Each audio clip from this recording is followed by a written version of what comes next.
What's the worst thing that's happened to one of your friends? He was helping an elderly couple with chores around the house to help support his new family. They had 2 adult children. They were both in town at the time. The son shot his sister, his parents, and then my friend, and put the gun in his hand and pinned it all on high. Monsieur didn't take long to prove who done it, but not after his name was tarnished.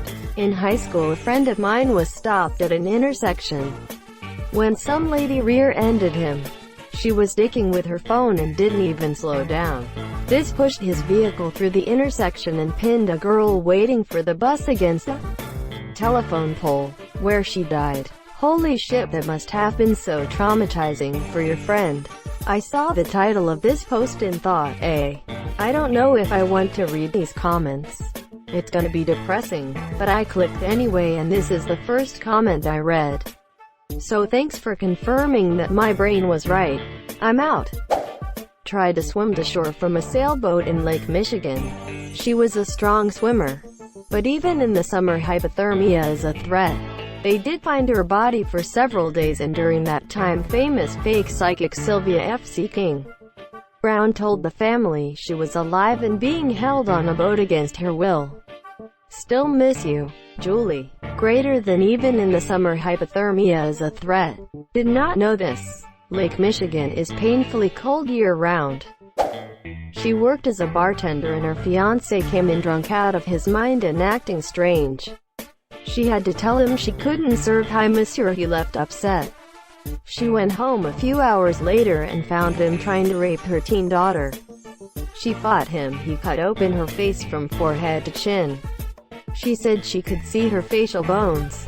He held them hostage for hours. She knocked him out with a bat and carried her daughter, banging on all the neighbors' doors. Finally, someone opened up and got the cops. He was on the run for a while but finally caught. Was sentenced to 58 years.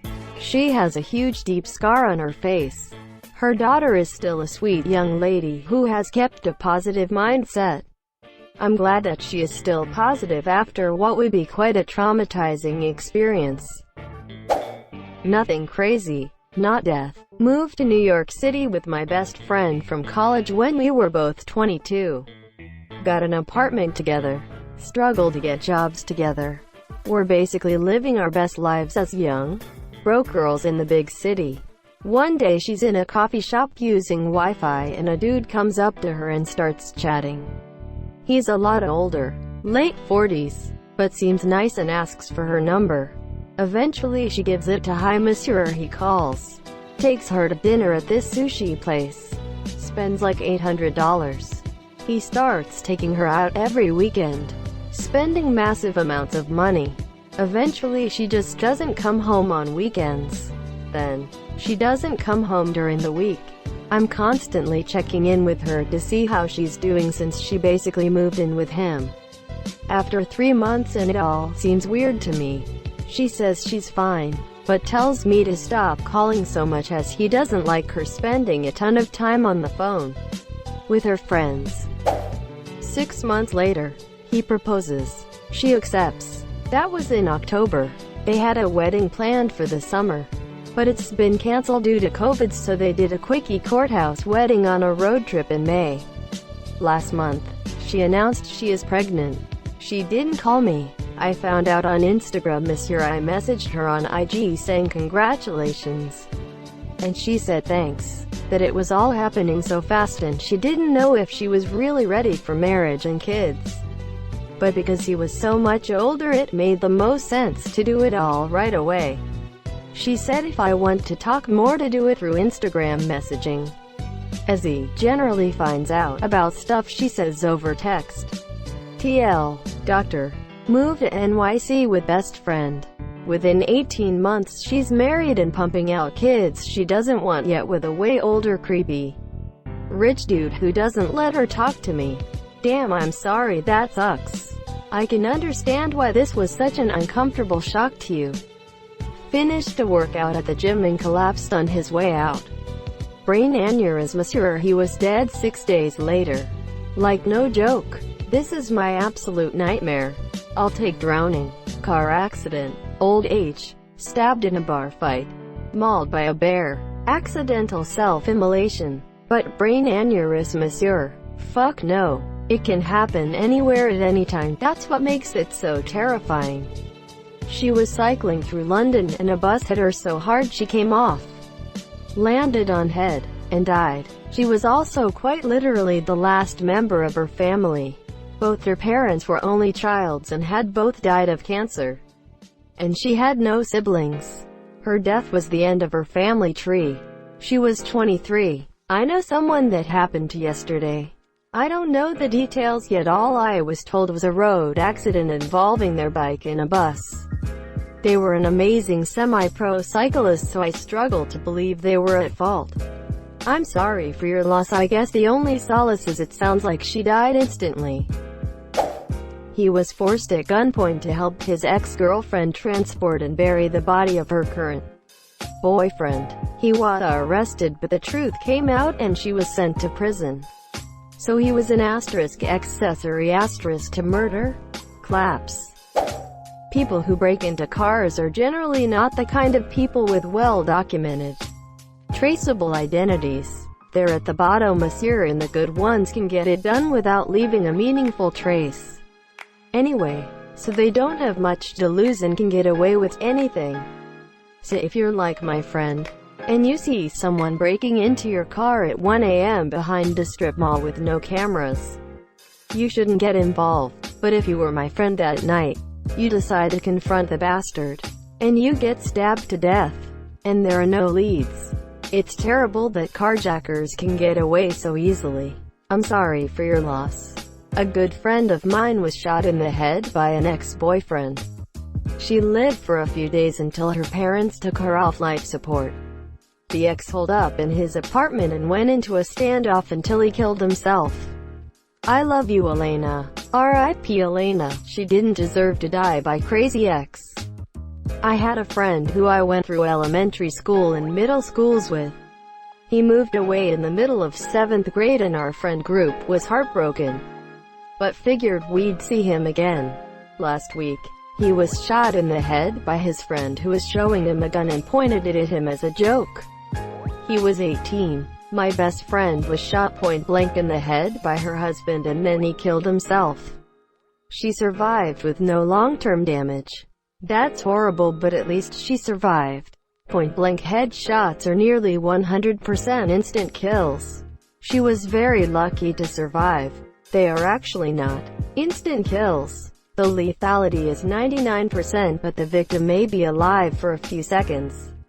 It's very scary. Another example, while not exactly the same, is a physician's research on whether guillotine victims can respond with emotions after they're, well, beheaded. Shockingly, they are, until their consciousness and lives bleed out of them, monsieur. I remember reading about someone who agreed to blink after getting the guillotine and they did it for 30 seconds or so. Fuck that, fuck that, fuck that. There's a really good friend of mine that was driving his girlfriend at the time and got hit by a drunk driver. Only fatality of that accident was my friend's GF. It's been about 10 to 15 years and he still doesn't drive. That shit destroyed hi monsieur. He is still a happy dude, but it isn't the same for real. Just broke. He broke several bones as a child. At age 9 he was hit by a car and shattered his pelvis. Then in school on the first day of 5th grade he fell off the monkey bars and broke both arms in a gruesome manner. He broke both arms, you say? I think I might have read about him before. Went swimming in a lake and got tangled in a bunch of weeds and drowned. Rip Dan. One of my friends raped my other friend's 83-year-old grandma for revenge. I wish I was making it up. This is incredibly disturbing. My friend was murdered by a psychopath. She set fire to his apartment, which had no fire escape, killed his wife, his 2-year-old son and his niece and nephew, both 5 and 7. She went drink in a bar after the attack and was laughing about. Bitch is in prison now and hopefully she will leave in a body bag. Was there any reason or just random evil? She believed that mate's wife was cheating with her boyfriend.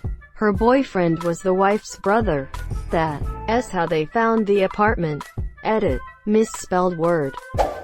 He and his brother were away at college. His father fell asleep with a cigar in hand, and the house began to burn.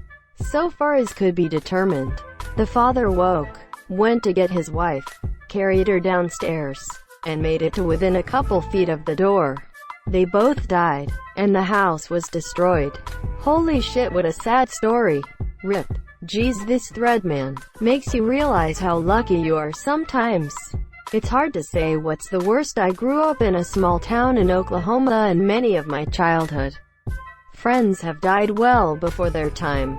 One of them was murdered execution style after a bad business deal surrounding a music video.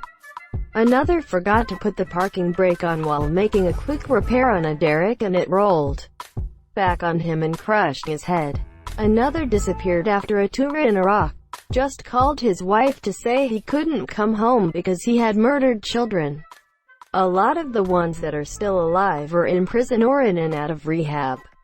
I've gone through a few things that seemed awful, but I've been very lucky to avoid the worst of it, I think.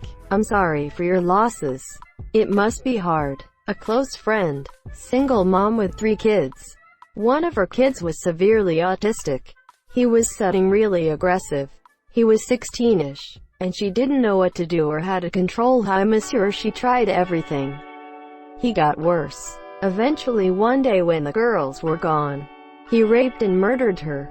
Oh, my God. Was this kid nonverbal? He murdered her? What happened afterwards? What did the sisters do? He has poor verbal communication. He did kill her with a knife. He was arrested and put in an asylum. Girls stayed in the area so they could stay with their friends in school. Grandpa lives in the area, and the girls live with a family friend.